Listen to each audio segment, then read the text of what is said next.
दोस्तों, आई के इंस्टीट्यूट में आपका स्वागत है। क्लास 10 का मैथमेटिक्स पढ़ेंगे। तो अगली वीडियो में हम लोगों ने कुछ पॉइंट देखे थे। यानी पहला पॉइंट देखे थे एल्गोरिथम। एल्गोरिथम दूसरा पॉइंट देखे थे प्रेमिका। दूसरा पॉइंट था प्रेमिका। तीसरा नंबर देखे थे यूक्लिड विभाजन, यानी यूक्लिड विभाजन प्रेमिका। यूक्लिड विभाजन प्रेमिका। चौथा पॉइंट देखे थे यूक्लिड विभाजन एल्गोरिथम। यूक्लिड विभाजन एल्गोरिथम पढ़े थे। यूक्लिड विभाजन एल्गोरिथम देखे थे। तो एल्गोरिथम क्या है? तो यह सुपरभाषी चरणों की एक श्रृंखला होती है जो एक विशेष प्रकार की समस्याओं को हल करने के लिए विधि प्रदान करती है। यह हल करने के लिए क्या करता है? विधि प्रदान करता है। तो उसे हम क्या बोलेंगे? इस प्रक्रिया को हम एल्गोरिथम कहेंगे। प्रेमिका क्या होता है? यह एक सिद्ध किया हुआ कथन होता है जो और अन्य एक सिद्ध करने में इसको क्या करता है? प्रयोग करते हैं। ये सिद्ध क्या पहले से कथन था और उसको अन्य सिद्ध करने में क्या करते हैं? इसको प्रयोग करते हैं। तीसरा पॉइंट पढ़े थे यूक्लिड विभाजन प्रेमिका। तो यूक्लिड विभाजन प्रेमिका माना दो धनात्मक पूर्णांक a और b है, यानी b से बड़ा a है। तो 20 अगर हम 20 से a में भाग करें तो हमें क्या प्राप्त होगा? हमें q और शेषफल r प्राप्त होता है। q शेषफल r भाजक b और भागफल q और शेषफल r प्राप्त होता है। यानी भागफल प्राप्त हो गया और शेषफल r प्राप्त होता है। जो शेषफल शून्य या भाजक से हमेशा क्या होगा? छोटा होता है। भाजक से हमेशा छोटा होता है। यहाँ तक पढ़े थे। तो इस यहाँ तक की प्रक्रिया को, यानी इस प्रक्रिया को हम क्या बोलेंगे? यूक्लिड विभाजन प्रेमिका कहते हैं। यहाँ तक की प्रक्रिया को, यानी भाज्य बराबर क्या हो जाएगा? इसको क्या बोले थे? ये हो जाएगा भाजक और ये हो जाएगा भाज्य। ये हो गया भागफल और ये हो गया शेषफल। हम क्या पढ़े थे कि भाज्य बराबर होगा भाजक गुना भागफल और जोड़ शेषफल होता है। जोड़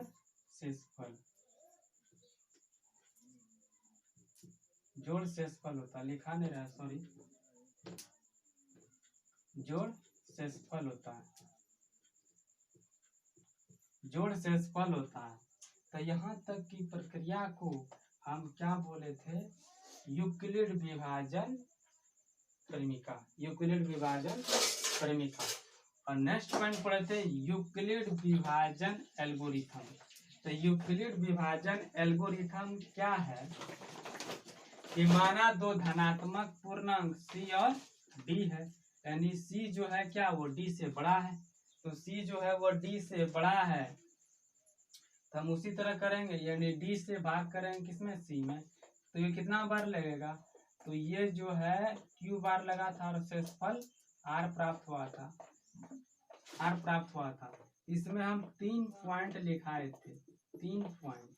तो 3 पॉइंट में पहला पॉइंट क्या लिखाए थे कि अगर हम d जो c से भाग करेंगे तो शेषफल 2 पूर्णांक प्राप्त होता है, q और r प्राप्त होता है। q और r प्राप्त होगा।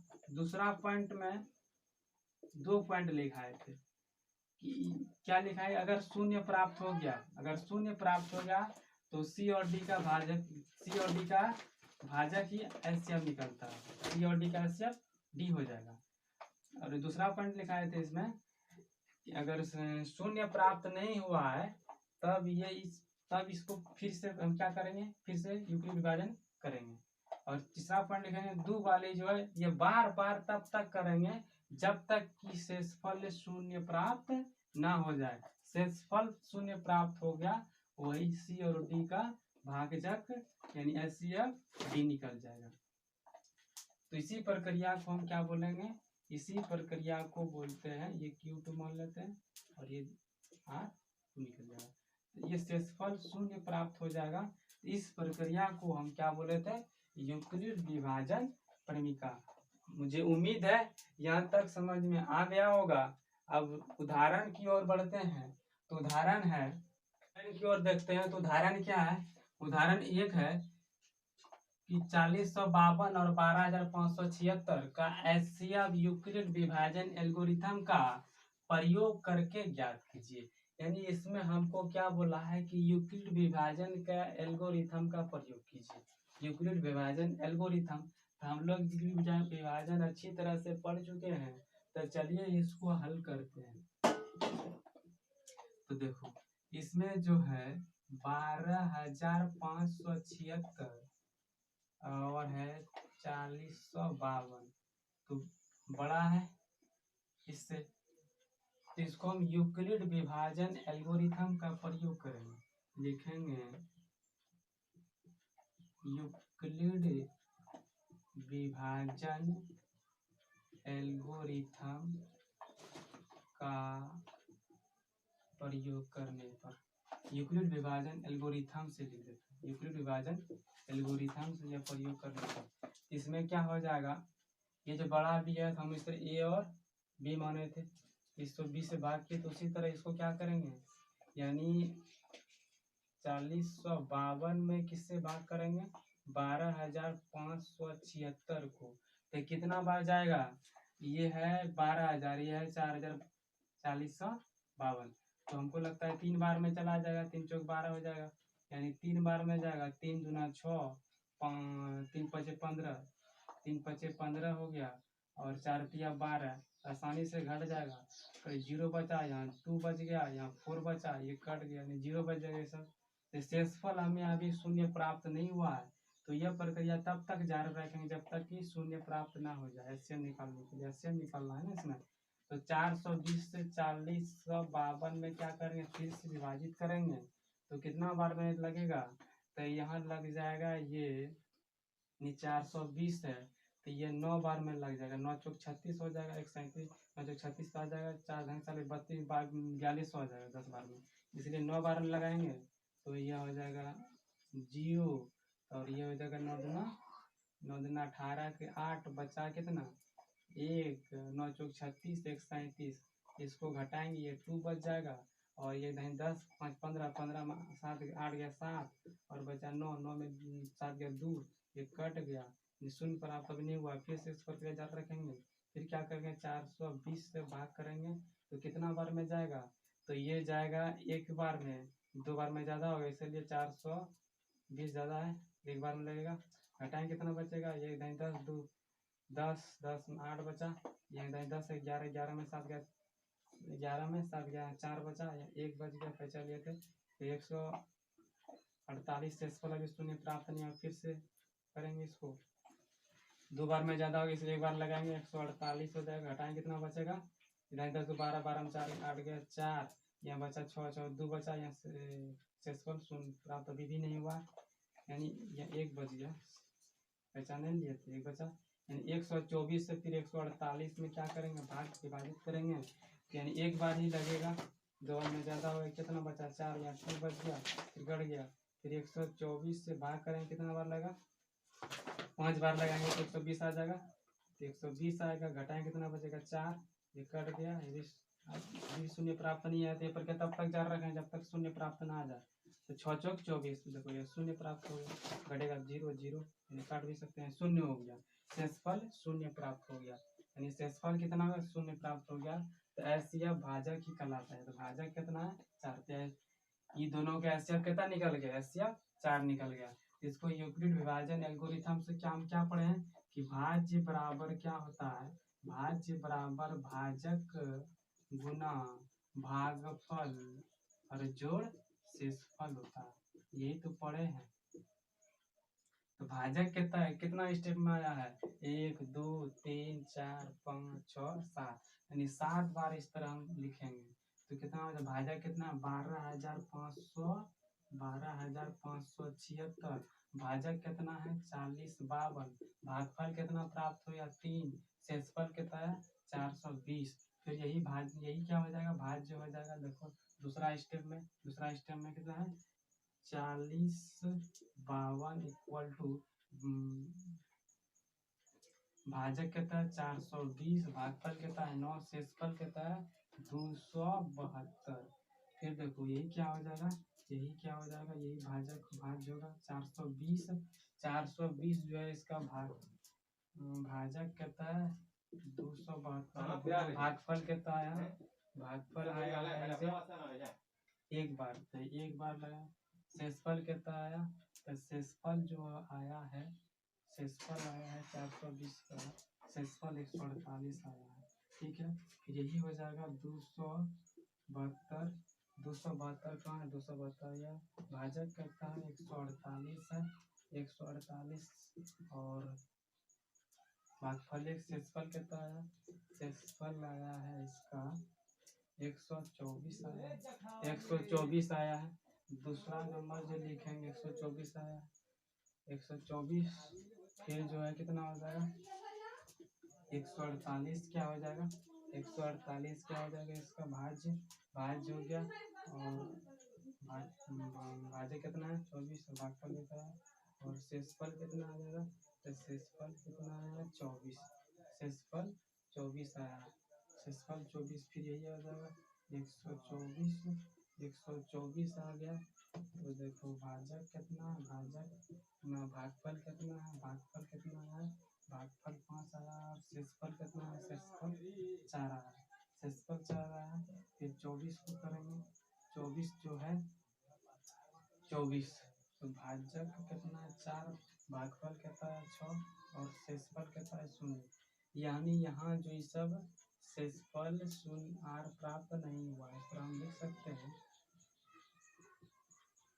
इसमें शेषफल 0 प्राप्त नहीं हुआ, इस सब में शेषफल 0 प्राप्त नहीं है। यहाँ आर बराबर क्या निकल गया 0, यहाँ 0 निकल गया, तो लिखेंगे यहाँ यह प्रक्रिया समाप्त हो जाती है, यहाँ यह प्रक्रिया समाप्त हो जाती है, अर्थात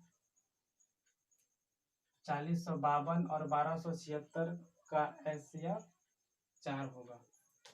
चलिए इसको एक बार लिख लेते हैं, लिखे यहाँ शेषफल 0 है, देखो यहाँ शेषफल 0 है, यहाँ शेषफल 0 है, इसलिए यह प्रक्रिया समाप्त हो जाती है, क्योंकि इस स्थिति में भाजक क्या है 4, इस स्थिति में भाजक क्या है 4 है, इसलिए 4052 और 12576 का HCF कितना हो जाएगा 4, HCF 4। नेक्स्ट है उदाहरण नंबर 2, इसमें क्या बोल रहा है कि आइए प्रश्न को पहले पढ़ते हैं। दर्शाइए कि प्रत्येक धनात्मक समपूर्णांक 2q के रूप का होता है तथा प्रत्येक धनात्मक विषम पूर्णांक 2q+1, आप लोग लाइट की वजह से नहीं दिखाता होगा, इसमें लिखा है 2q+1 के रूप का होता है जहाँ q क्या है, जहाँ कोई q पूर्णांक है। तो सबसे पहले हमें क्या करना पड़ेगा, इसमें यूक्लिड विभाजन प्रमेय का प्रयोग करेंगे। क्यों, क्योंकि हमें दर्शाना है, इसमें हमें दर्शाना है, तो हम यहाँ हल करेंगे, हल में क्या लिखेंगे, मानना पड़ेगा, इसमें माना ए एक धनात्मक पूर्णांक है, ए एक धनात्मक पूर्णांक है तथा b बराबर 2, यानी यूक्लिड विभाजन प्रमेय हम पढ़े थे, यूक्लिड विभाजन प्रमेय पढ़े हैं, क्या पढ़े हैं, ए जो है वह बी से बड़ा है, यानी बी से ए में भाग किए थे, ए क्यू बार में लगा था और शेषफल आर प्राप्त हुआ था। इसमें देखो ए मान लिया धनात्मक पूर्णांक, माना ए धनात्मक पूर्णांक था, बी का मान लिया 2, तो बी के जगह क्या हो जाएगा 2, तो इसको हम क्या करेंगे, अब 2 से भाग कर देंगे, बी के जगह भाग कर दिए, तो शेषफल कितना प्राप्त हो जाएगा, क्यू और आर प्राप्त होगा, भागफल क्यू और शेषफल आर प्राप्त होगा। इसमें क्या हो जाएगा, हम पढ़े थे कि ये जो भाजक हमेशा क्या होगा छोटा होगा, शेषफल यानी आर का मान भाजक हमेशा छोटा होगा, तो यहाँ देखो ये छोटा होगा, आर का मान क्या निकल जाएगा, तो एक बार 0 होगा, फिर 1 हो जाएगा, 2 नहीं होगा, 2 क्यों नहीं होगा, क्योंकि 2 ये बराबर आ रहा है, हमें क्या पढ़ना पड़े हैं कि शेषफल से हमेशा भाजक क्या होता है, बड़ा होता है, यानी भाजक जो हमेशा शेषफल से बड़ा होता है, इसीलिए ये दो संख्या नहीं 0 और 1 होगा। ठीक है, इसको हम लिख सकते हैं। तो लिखेंगे क्या लिखेंगे, क्या लिखेंगे, भाज्य बराबर भाजक गुना भागफल शेषफल होता है। एक बार लिख देते हैं। तो भाज्य बराबर क्या हो जाएगा, भाजक गुना भागफल जोड़ शेषफल। ये सूत्र लिखना नहीं चाहिए लेकिन हम लिख देते हैं। तो सूत्र क्या, भाज्य बराबर कहता दिया, भाज्य बराबर ए, भाजक कहता है तो भाजक जो है वह 2 है और भागफल क्यू आया है, तो 2q हो जाएगा, यानी 2q और प्लस क्या हो जाएगा r प्लस r, जहाँ r बराबर क्या लिख सकते हैं, ये 0 और 1, 0 और 1 दो संख्या लेकिन a का असंभव मान, इसलिए a का असंभव मान, असंभव मान क्या हो जाएगा, इसलिए a का असंभव मान क्या हो जाएगा, अगर यहाँ r का मान 0 रखें तो यहाँ क्या हो जाएगा 2q होगा, r का मान जोड़े 2q प्लस 0 2q हुआ ना, तथा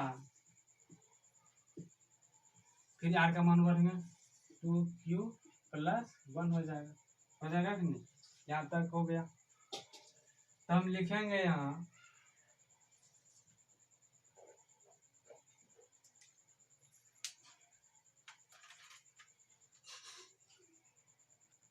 a का संभव मान कितना निकल गया 2q तथा 2q प्लस 1 निकल गया। तो लिखेंगे यदि a बराबर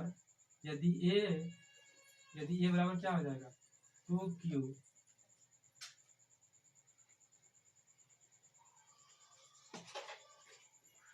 तो लिखेंगे क्या लिखेंगे यदि a बराबर 2q तब यह एक सम संख्या होगी। यदि a बराबर 2q है तब यह एक सम संख्या होगी, क्योंकि 2 क्या है, सम संख्या 2 से विभाजित हो जाएगा। तो देखें क्योंकि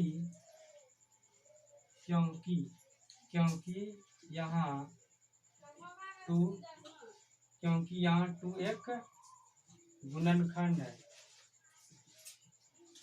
क्योंकि यहाँ 2 एक क्या है, गुणनखंड है, क्योंकि यहाँ गुणनखंड है। तो लिखेंगे साथ ही धनात्मक पूर्णांक, साथ ही लिखेंगे धनात्मक विषम पूर्णांक, साथ ही धनात्मक विषम पूर्णांक 2q प्लस 1 के रूप का लेकिन साथ ही धनात्मक विषम पूर्णांक 2q प्लस 1 के रूप का होगा। ये विषम पूर्णांक है, ये कौन है विषम।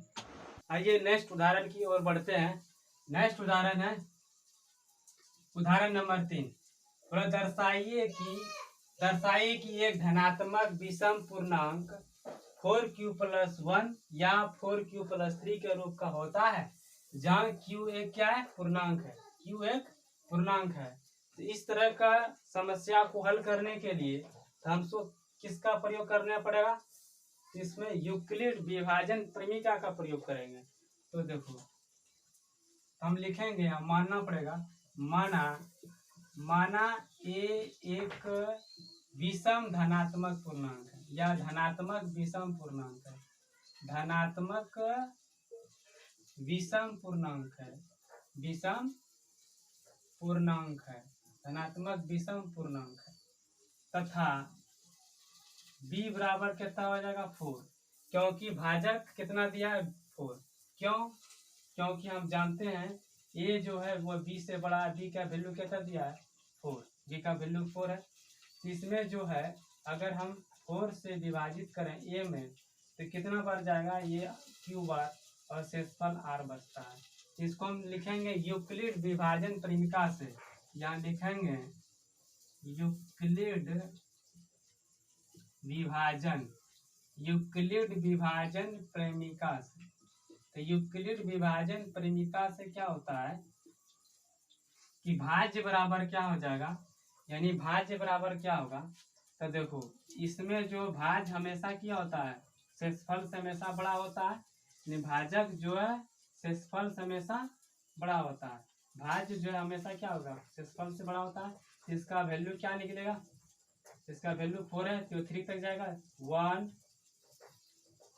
0 1 2 3, यानी 3 तक जाएगा। इसका शेषफल आर का वैल्यू कितना निकलेगा, 3 तक। हम इसको लिख सकते हैं, एक बार सूत्र लिखते हैं, भाज्य बराबर क्या होता है, भाज्य इक्वल टू भाज्य बराबर भाजक, भाजक गुना भागफल जोड़ शेषफल होता है। तो भाज्य बराबर कहता दिया ए, भाजक कहता दिया 4, भागफल क्यू और प्लस शेषफल आर। जहां आर का मान कितना निकलेगा, 0 1 2 3 तक रख सकते हैं। जहां लिखेंगे आर इक्वल टू 1 0 से शुरू करेंगे, 0 1 2 3 इतना तक रखेंगे। इसलिए देखेंगे ए का असंभव मान, अब रखेंगे ए का असंभव मान। जिस तरह उदाहरण नंबर 2 में बनाए थे उसी प्रकार उदाहरण नंबर 3 में बनाएंगे। तो इसलिए इसलिए इसलिए ए का असंभव मान, ए का असंभव मान, ए का असंभव मान क्या होगा, आर के जगह 0 रख दो तो 4 क्यू हो गया, फिर क्या 1 रखेंगे तो 4 क्यू प्लस 1 हो गया, फिर 2 रखेंगे 4 क्यू प्लस 2, फिर 4 क्यू प्लस 3 है। आर के जगह सबका मान रखेंगे, इतना तो निकल गया। तो ए का असंभव मान निकल गया। हमको क्या निकलना बोला है, एक धनात्मक पूर्णांक है, धनात्मक विषम पूर्णांक निकलना, लेकिन यहाँ सम आ गया, ये भी देखो ये भी सम आ गया। तो ये दोनों विषम है, 2 सम है और 2 विषम है। तो हम जानते हैं कि यहाँ क्या बोल रहा है कि क्यू एक पूर्णांक है, तो इसके जगह हम कोई भी संख्या रखेंगे, 4 क्यू की जगह 1 रखेंगे तो ये पूरा ये विषम पूर्णांक हो गया। विषम पूर्णांक नहीं हुआ, ये सम पूर्णांक हो गया। अगर विषम पूर्णांक की जगह 4 क्यू की जगह कोई भी रखेंगे, कोई भी संख्या रखेंगे 2 प्लस 1 सम संख्या रख दें तो 4 प्लस 8 एक 9, यानी कि ये क्या हो गया, ये एक विषम पूर्णांक से रखें। लेकिन अगर यहाँ हम क्या करेंगे, सम पूर्णांक रखेंगे 4 तो 8 आएगा, ये सम पूर्णांक हो गया। इसमें हम दर्शाना क्या है, हम जानते हैं, क्या जानते हैं कि सम संख्या को सम संख्या से गुना करेंगे तो सम संख्या प्राप्त होगा, और विषम संख्या को विषम संख्या से गुना करेंगे तो यह विषम संख्या प्राप्त होगा। और क्या देखेंगे, सम संख्या को अगर हम विषम संख्या से गुना करें तो वह सम संख्या प्राप्त होगा। लेकिन हमें क्या दर्शाना है, हमें दर्शाना है क्या कि धनात्मक विषम पूर्णांक, तो यहाँ सम पूर्णांक आ गया। इसीलिए हम लिख सकते हैं क्योंकि क्योंकि क्योंकि क्या लिखेंगे, 4 क्यू या 4 क्यू प्लस 2 एक विषम पूर्णांक है, सम पूर्णांक है, सम पूर्णांक है, सम पूर्णांक। क्योंकि 4 क्यू या 4 क्यू प्लस 1 के रूप में नहीं हो सकता, नहीं हो सकता, क्योंकि सब कौन पूर्णांक है, सम संख्या, सम पूर्णांक। क्योंकि देखो 4 क्यू को हम लिख सकते हैं 2 क्यू, 2 से विभाज्य है, क्योंकि यह 2 से भी विभाज्य है और इसलिए सम संख्या हो गया। और इसको लिख सकते हैं 4 क्यू प्लस 2, इसको कॉमन आएगा 2 कॉमन, इसमें 2 क्यू बच गया, उसमें प्लस 2 बच गया, इसमें 1 बचा, ये भी 2 से विभाज्य है। तो हम लिख सकते हैं कि 4 क्यू या 4 क्यू प्लस 2 के रूप में नहीं हो सकता है। क्यों नहीं, क्योंकि क्योंकि क्योंकि क्या लिखेंगे, क्योंकि क्योंकि दोनों क्या 2 से विभाज्य है, क्योंकि दोनों 2 से विभाज्य है। इसलिए कोई भी कोई भी धनात्मक विषम पूर्णांक कौन कौन हो जाएगा, 4q + 1 या 4q + 3 के रूप में 4q + 3 के रूप का होगा, 4q + 3 के रूप में होगा। इन्हें हम लिख सकते हैं कि 4q या 4q + 3 है विषम पूर्णांक है। ये हम क्या किए, ये हम दर्शा दिए। तो एक बार फिर से देख लेते हैं। मान लीजिए माना धनात्मक विषम पूर्णांक है, तब ये 4 हो गया। तो यूक्लिड विभाजन परिमेय का प्रयोग करेंगे तो यूक्लिड विभाजन यही सूत्र है। इस तरह हम दर्शाओ भाजक और भाजक में भागफल जो शेषफल होता है, आर के वैल्यू क्या होता है, शेषफल हमेशा भाजक हमेशा क्या होता है, छोटा है, भाजक हमेशा क्या होता है, छोटा है। तो आर का वैल्यू जहाँ 4 रहेगा तो 3 तक जाएगा, और वहाँ 2q देखे थे वहाँ क्या 1 तक गए थे, अगर वहाँ 2 रहे तो 1 हमेशा घट जाते हैं। यहाँ 4 यहाँ 3 तक जाएंगे, अगर 5 रहेगा तो 4 तक जाएंगे। तो ये इक्वल टू क्या हो जाएगा, 4q + r, जहाँ आर का वैल्यू 4 को निकल गया, चारों को आर के स्थान पर रख दिए, एक असंभव मान निकल गया, कितना निकल गया, 4q + 1 4q + 2 4q + 3। क्योंकि ये सब क्या है, हमको विषम पूर्णांक निकालना है, ये सब सम पूर्णांक आ गया, इसलिए क्योंकि 4q या 4q + 2 ये क्या है, एक 4q + 2 एक क्या है, एक सम संख्या के रूप में 4q के रूप में नहीं हो सकता, क्योंकि ये सम पूर्णांक है, क्योंकि दोनों जो 2 से विभाज्य है। क्योंकि 4q या 4q + 2 के रूप में नहीं हो सकता है, क्योंकि ये दोनों 2 से विभाज्य सम पूर्णांक, इसलिए कोई भी धनात्मक विषम पूर्णांक 4q + 1 या 4q + 3 के रूप में होगा, इस तरह होगा। यानी अगर यहाँ उम्मीद है हमको यहाँ तक समझ में आ गया होगा।